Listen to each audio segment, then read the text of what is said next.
बीच माननीय मुकेश कुमार यादव जी, जो वर्तमान में विधायक हैं बाजपट्टी से, मैं इनका तहे दिल से शुक्रिया अदा करता हूँ और इनके हवाले शेयर करता हूँ कि मैं किस मिट्टी का हूँ यारो, ये पहचान लिख देना।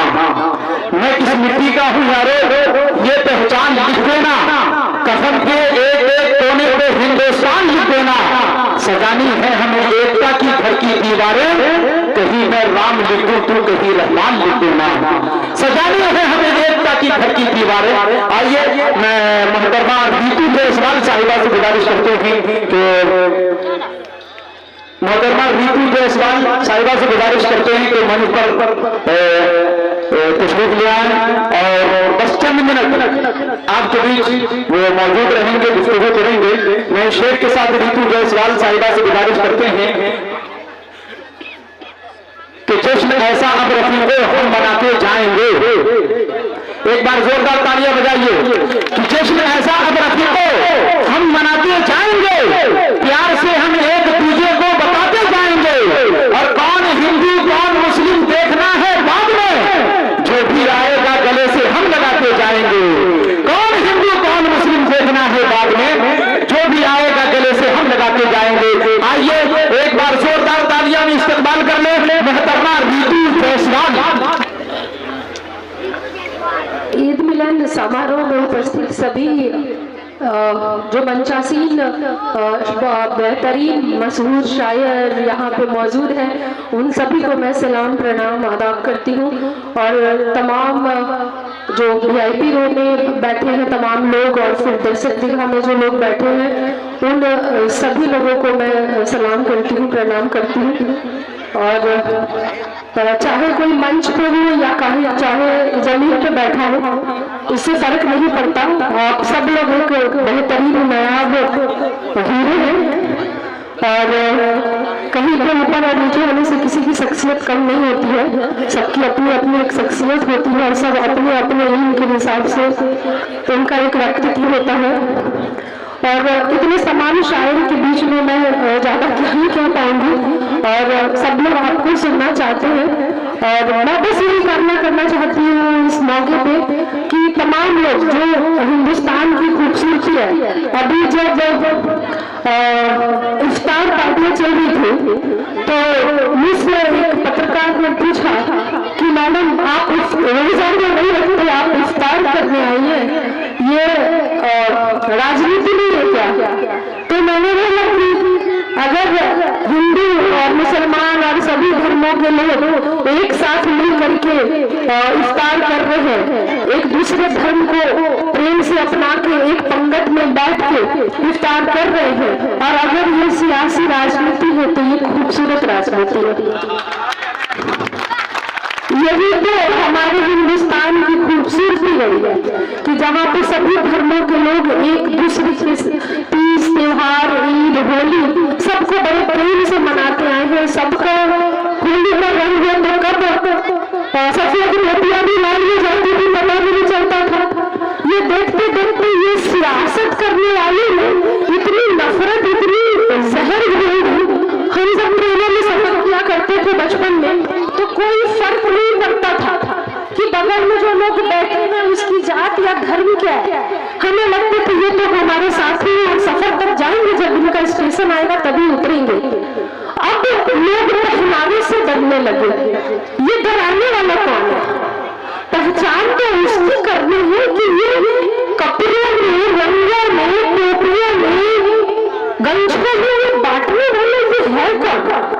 फलों को भी बांट दिया, खजूर को मुसलमान का बना दिया और तमाम अलग अलग फलों के मतलब कुछ तो छोड़ देते।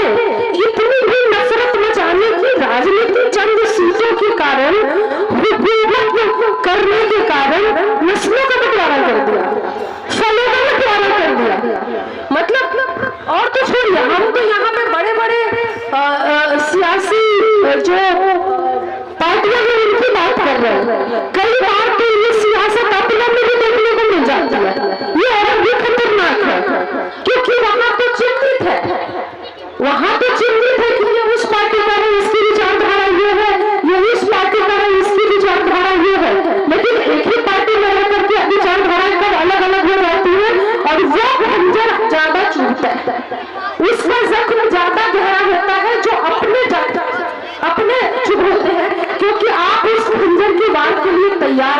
होते, सिर्फ एक दूसरे को गिराने के लिए।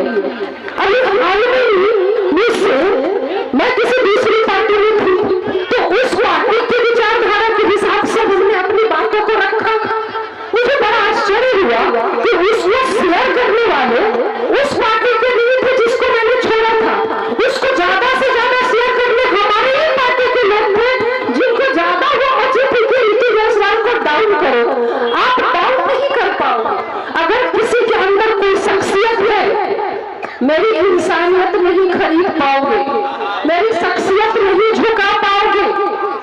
मैंने सीखा है बचपन से, जहाँ पे मेरा घर था, मेरी नींद कभी नमाज से खुलती थी तो कभी रामचंद्र मानस और हनुमान की उससे खुलती थी। मैं जिस जगह से हूँ हाजीपुर, वहाँ के बारे में कहा जाता था कि हाजीपुर हजरत का डेरा, मामू भांजा पीर और ताजबाज का पोखरा है, पत्थर का मस्जिद।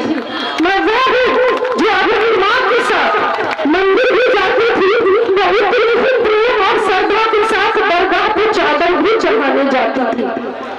मैं वो हूँ जिसने बचपन से जितने प्रेम से लता मंगेशकर के गाने सुने हैं, उतनी ही प्रेम से आबिदा परवीन की गजल सुने हैं, और उतनी ही प्रेम से मोहम्मद रफी के गाने सुने हैं। ये मेरी परवरिश है।